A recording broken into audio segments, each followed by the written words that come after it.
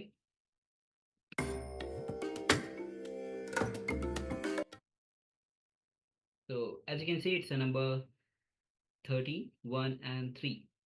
So congratulations, Ananda has shared number 1, which is the first number of this number. So please, you can congratulate and yourself and celebrate your manifestation. You also shared number 4, which is 1 plus 3. So a combination of both. Yes. So great. So well done to everyone. And also keep all the participants, please keep participating in these manifestation. More and more you participate, the oneness grows in you. The more and more oneness grows, you start manifesting the powers. And the main thing is when you start manifesting powers, the click get emboldened into your muscle memory. Yeah. So now. So just one more thing, Soma, you shared number 5 and number 9. So the number 3 looks very close to number 9 and somewhat close to number 5 as well. So maybe just a slight adjustment. So very close one. Okay. So now we'll be moving into next segment, which is the causal layer. A causal layer is basically when you experience the causal layer, the 5th layer, which you experience in the deep sleep state. So because it's in the deep sleep state, you can't do because it's in the mind doesn't work there. So you can't do much about it. So the causal layer can be cleansed only if the first 4 layers, the physical body, physical layer, mental layer, pranic layer, and the etheric layer are cleansed. If this 4 layers start to get more and more clean, then automatically your 5th layer starts getting clean. And when you start experiencing deep sleep, when you are entering into deep sleep much often, that means your 5th layer is clean and getting much cleaner. But if you are having disturbance with your sleep, then you need to do something so that you can cleanse your causal layer and the first 4 layers as well, so that the causal layer can get clean. So let's hear directly from Bhagwan himself, as he will be introducing all the causal layer, and then himself Swamiji will be guiding us through the meditation technique how to cleanse the causal layer itself. So let's get ready.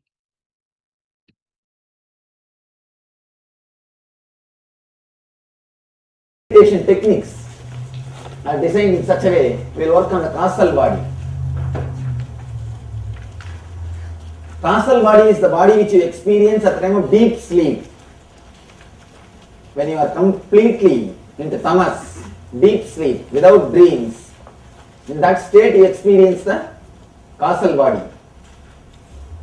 Exactly what you experience when you are in deep sleep? Tell me. Don't know anything, nothing. Darkness. You experience a deep darkness. You experience a deep darkness in the causal body. See, we always associate darkness with negativity. It's not true. You are born out of the darkness which is in your mother's womb. And every day you fall into this darkness and rejuvenate yourself. Again you are going to disappear into the darkness. So darkness is your mother. Darkness is the energy. This causal body is filled with darkness energy. That's why we call Kali as mother. Kali means Sanskrit. In Sanskrit the Kali means darkness energy. That's all. Here You are going to meditate and fall into the darkness consciously. Always you fall asleep unconsciously. You always fall asleep unconsciously. Now, here I am trying to put you into that same sleep state consciously, so that you will have a thoughtless awareness. At least for a moment, you will have a thoughtless awareness. It is called Jakrat Sushupti in Sanskrit. There will be no thoughts, but there will be pure awareness. No thought state, just like a deep sleep. Awareness, just like waking state. These two, if it happens, you will have samadhi.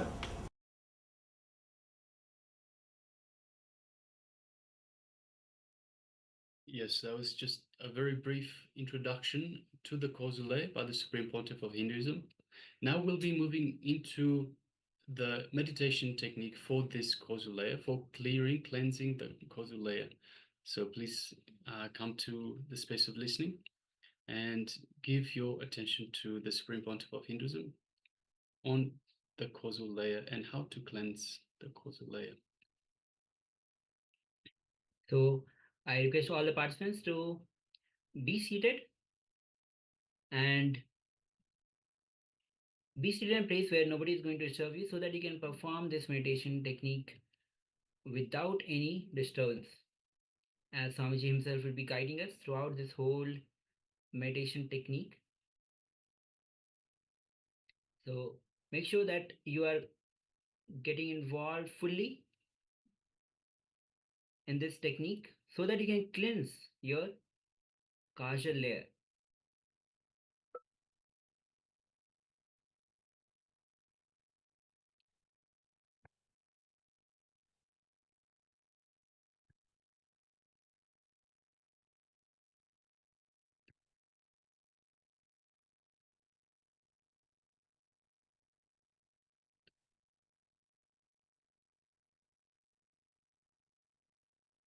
So now let's come to the space of listening.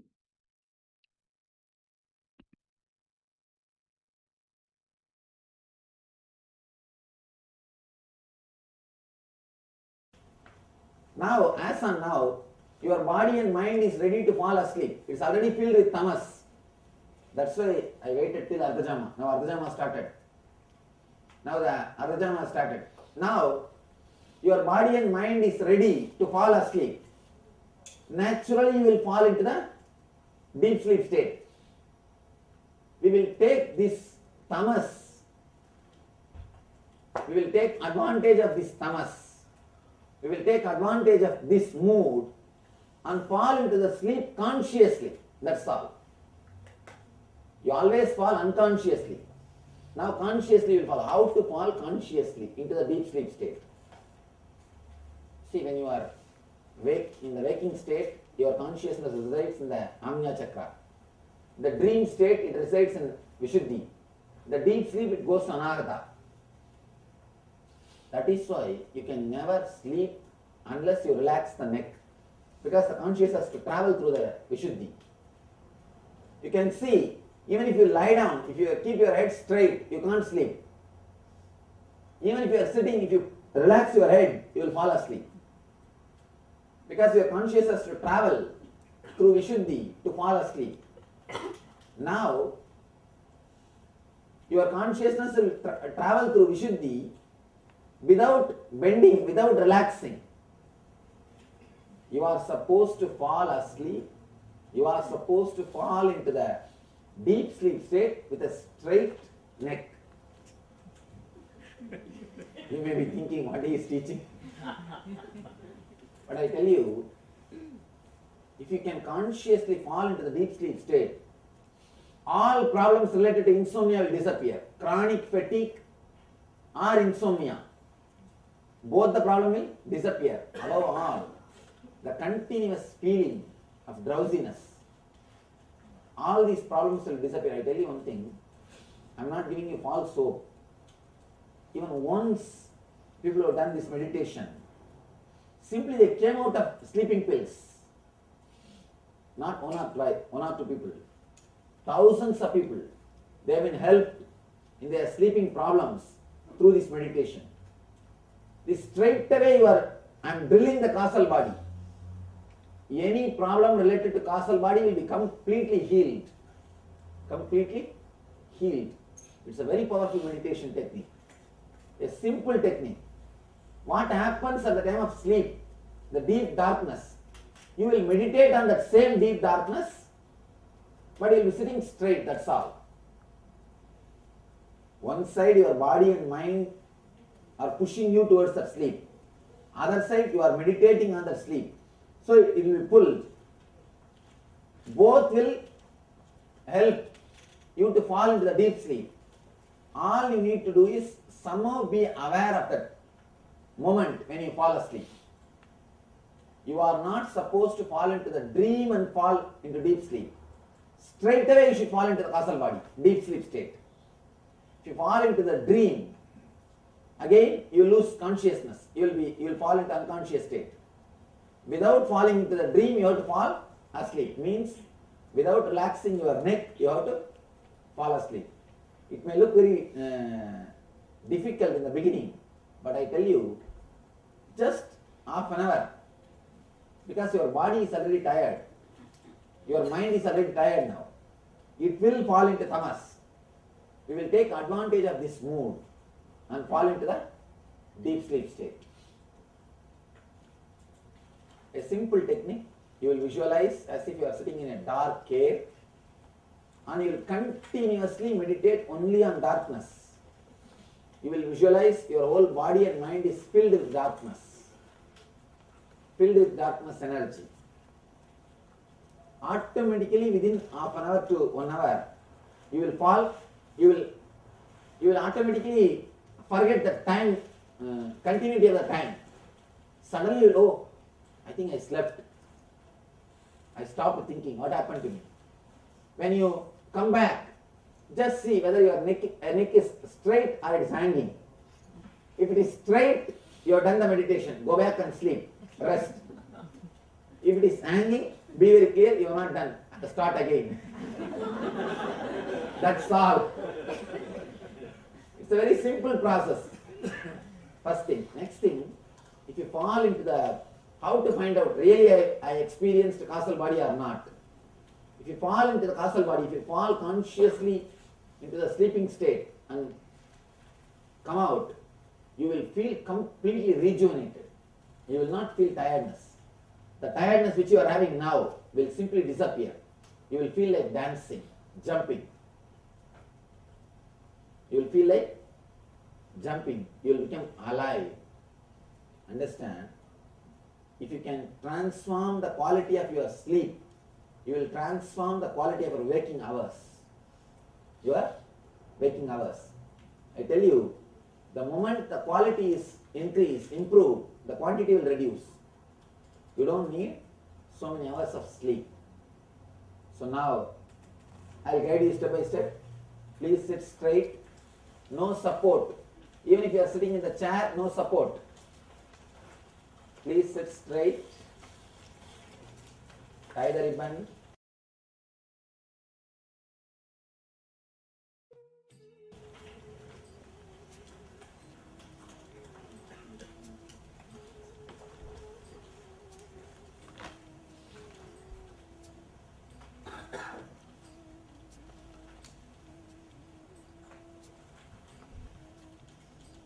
When you finish if you feel like you finish your meditation, you are really alive and fresh, you can get up and go anytime. But if you are not done, please don't get up and go. When you go out, do not disturb others who are sitting and meditating. Walk in such a way that you don't disturb others. Do not fall on others. Please sit straight. Let your head, neck and backbone be in a straight line.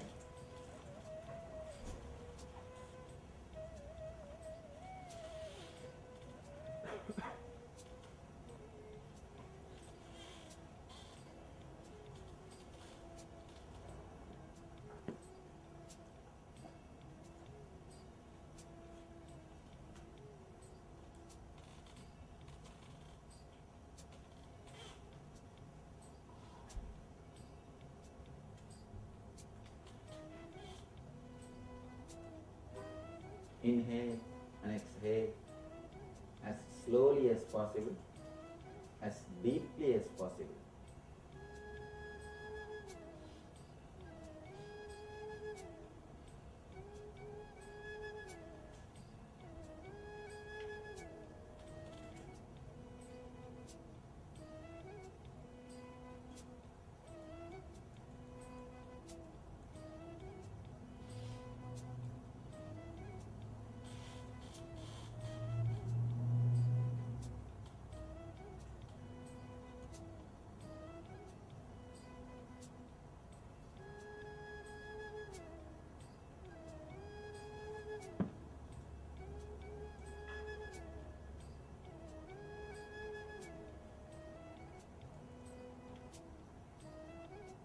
Inhale and exhale as slowly as possible, as deeply as possible.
Visualize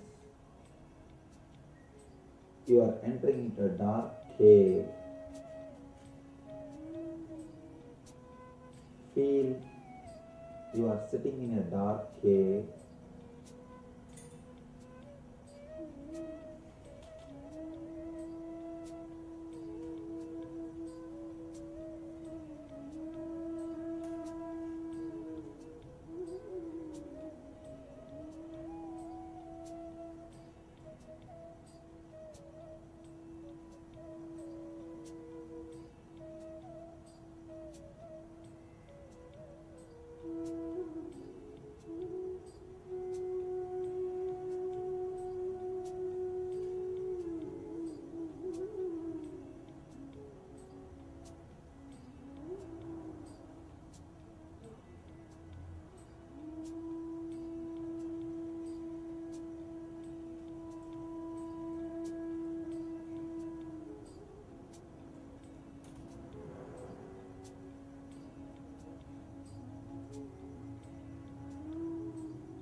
Visualize, see very clearly. You are sitting in a dark cave. Feel the walls of the cave.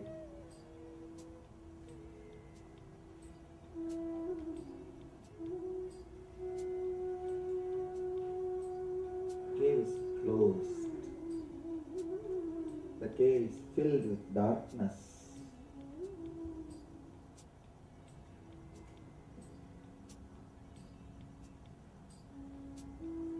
Inhale darkness.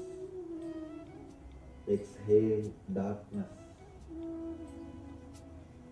Meditate on the loving, caring, motherly, darkness.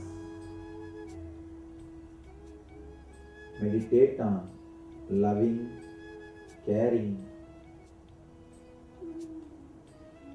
healing, motherly darkness.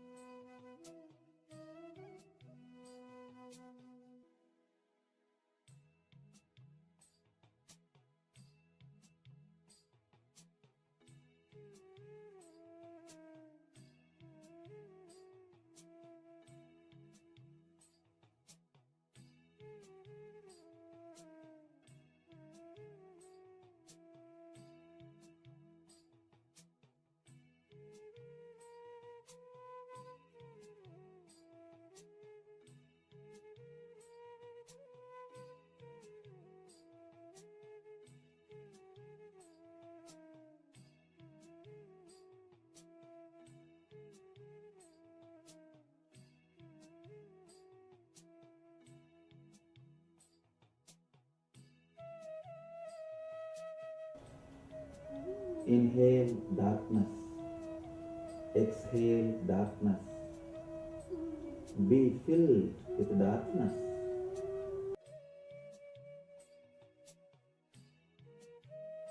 Let you overflow with darkness.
Keep the head, neck and the backbone straight.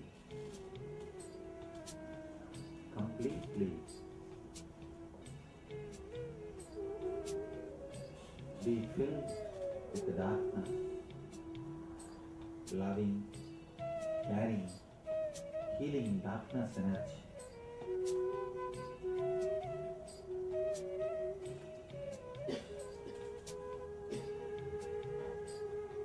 Be filled with the darkness.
Let you be established in darkness.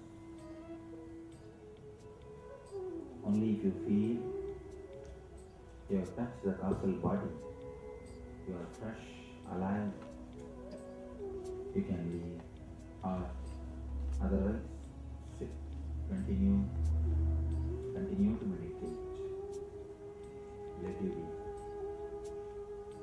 established in healing, caring, motherly, darkness energy.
I bless you all.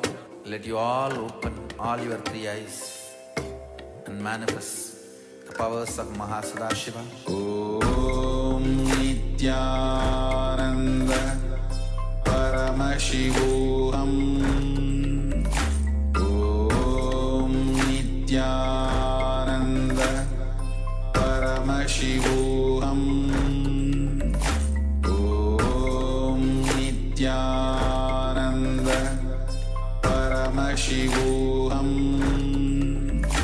Om Nithyananda Paramashivoham. Om Nithyananda Paramashivoham. Om Nithyananda Paramashivoham. Om Nithyananda Paramashivoham. Om Nithyananda Paramashivoham. Om Nithyananda Paramashivoham.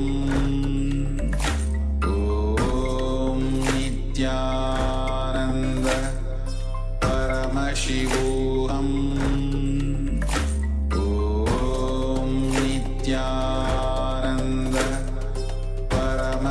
Paramashivoham. Om Nithyananda Paramashivoham.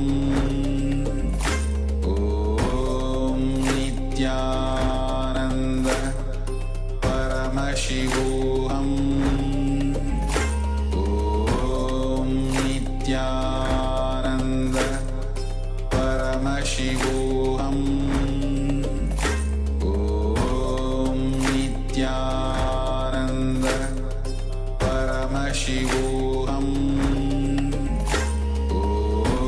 Om Nithyananda Paramashivoham. Om Nithyananda Paramashivoham. Om Nithyananda Paramashivoham. Om Nithyananda Paramashivoham Om Nithyananda Paramashivoham Om Nithyananda Paramashivoham Om Nithyananda Paramashivoham Om Nithyananda Paramashivoham.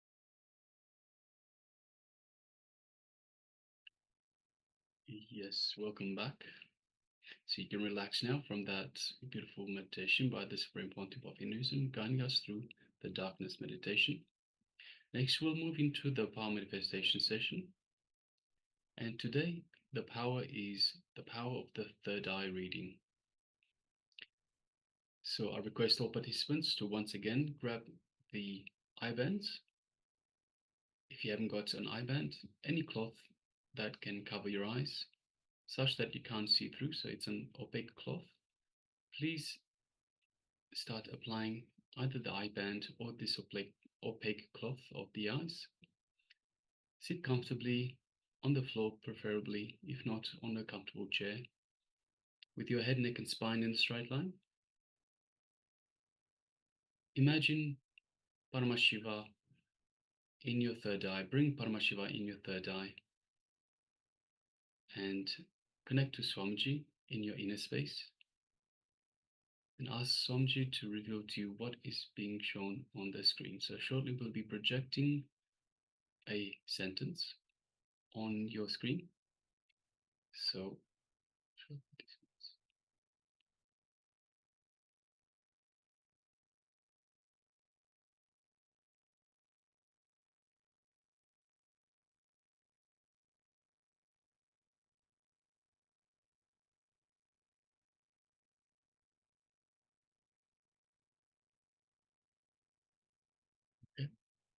So we have some participants sharing from the previous meditation.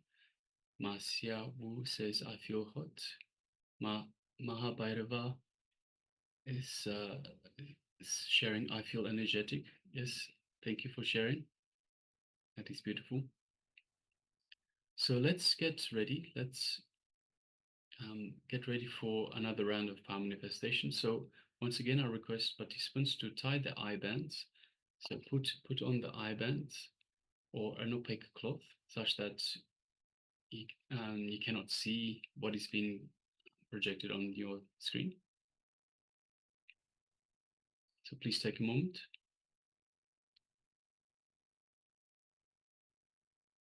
So shortly we'll be projecting a sentence on your screen.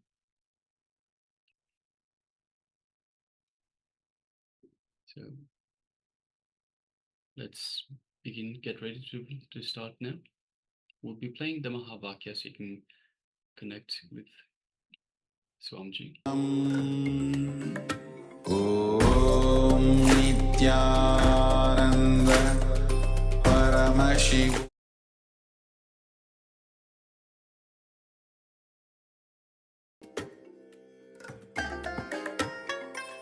I bless you all. Let you all open all your three eyes and manifest the powers of Mahasudashiva. Om Nithyananda Paramashivoham Om Nithyananda Paramashivoham Om Nithyananda Paramashivoham Om Nithyananda Paramashivoham Om Nithyananda Paramashivoham Om Nithyananda Paramashivoham Om Nithyananda Paramashivoham Om